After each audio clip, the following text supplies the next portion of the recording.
समीक्षा सिंह, यूपीएस, दादरी, गौतम बुद्ध नगर। अगर आप ढूंढेंगे तो हर चीज में गणित है, मैथमेटिक्स है। Mathematics is everywhere all around. कक्षा 7 पाठ नंबर 5 त्रिभुज। बच्चे समकोण त्रिभुज बनाकर गतिविधियों के माध्यम से पाइथागोरस प्रमेय का सत्यापन कर लेते हैं। यह होगा लर्निंग आउटकम। ये है पाइथागोरस। आइए चलते हैं सरल से कठिन की ओर। एक समकोण त्रिभुज क्या होता है? ऐसा त्रिभुज जिसका कोई एक कोण 90 डिग्री का हो। यह एक समकोण त्रिभुज है। ये भी एक समकोण त्रिभुज है। क्या बनाया है? समकोण। ये कैसा कोण है? और ये वाला भी? ये वाला? समकोण कितने डिग्री का होता है? 90 डिग्री का। अगर ये आधार है तो ये कौन सी भुज है? लंब। और ये वाली? कौन वाले हाथ उठाओ? लंब वाले हाथ उठाओ। ओके। और आधार वाले? समकोण त्रिभुज में एक लंब होता है, एक आधार और एक कर्ण। एक समकोण त्रिभुज में कर्ण पर बने वर्ग का क्षेत्रफल पदों पर बने वर्गों के क्षेत्रफल के योग के बराबर होता है। कर्ण का वर्ग बराबर लंब का वर्ग प्लस आधार का वर्ग। इसे समझने के लिए करते हैं आईसीटी का यूज। आइए चलें मूर्त से अमूर्त की ओर। आप देख सकते हैं एक दीवार है और एक सीढ़ी। क्या बन रहा है? समकोण त्रिभुज ABC। B समकोण है और पाइथागोरियन प्रमेय के हिसाब से B का वर्ग बराबर A का वर्ग प्लस C का वर्ग। B यहाँ पर कर्ण है। अब C, B और A तीनों भुजाओं पर हम वर्ग बनाएंगे। ये टाइल है जो 1 यूनिट की है। पहले वाले वर्ग को हम टाइल से भर के देखते हैं। कितनी टाइल आई? 9। अब हम दूसरे वर्ग को टाइल से भरते हैं। इसमें 16 टाइल्स आई। और अब हम जब तीसरे वर्ग को भरते हैं तो ये सारी टाइल वापस उसी में भर जाती हैं। मतलब 16 + 9 25 टाइल्स। तो B² = A² + C²। किसी समकोण त्रिभुज में कर्ण का वर्ग अन्य दो भुजाओं के वर्ग के जोड़ के बराबर होता है। गतिविधि नंबर 1, पाइथागोरस प्रमेय का सत्यापन कट तथा पेस्ट विधि से।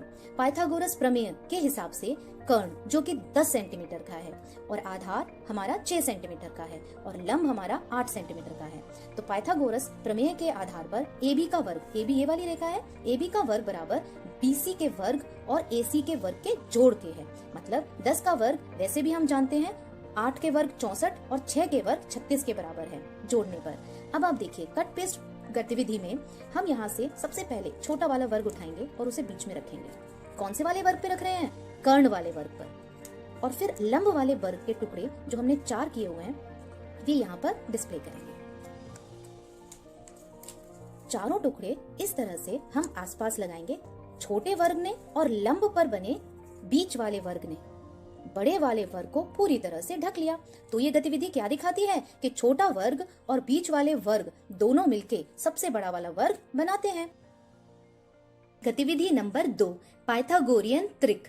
पाइथागोरियन त्रिक को समझने के लिए हम इस गतिविधि में आपके गणित का पेज यूज करेंगे। ये टुकड़ा हमारा 5x5 का है, ये वाला हमारा 3x3 का है और ये 4x4 का है। जब इसमें हम संख्याएं लिख रहे हैं 1 2 3 4 5 6 7 8 9, क्योंकि 3 का वर्ग 9 होता है। इसी प्रकार 4 का वर्ग 16 और 5 का वर्ग 25। तो बच्चों यहाँ पर जब हम देखते हैं कर्ण का वर्ग बराबर आधार का वर्ग प्लस लंब का वर्ग होता है। अब हमारा कर्ण क्या है? 5। तो 5 का वर्ग बराबर 4 का वर्ग प्लस 3 का वर्ग। हम दूसरा प्रश्न देखते हैं। यहाँ देखिए वही गणित का पेज यूज हुआ है। यहाँ पर 10 सेंटीमीटर है, यहाँ 6 और यहाँ पर 8।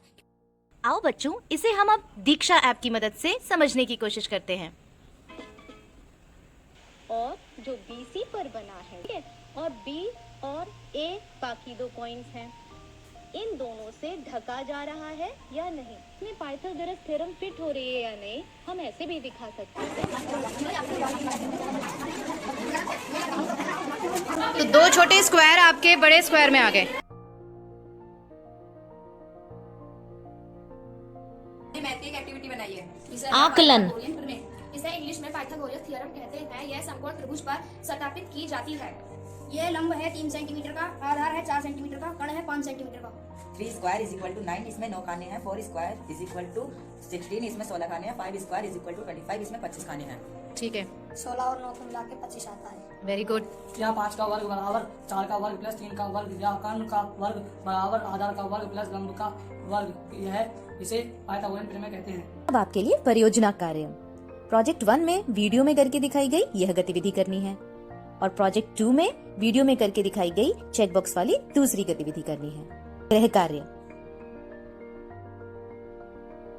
वीडियो को ध्यान से सुनने के लिए धन्यवाद।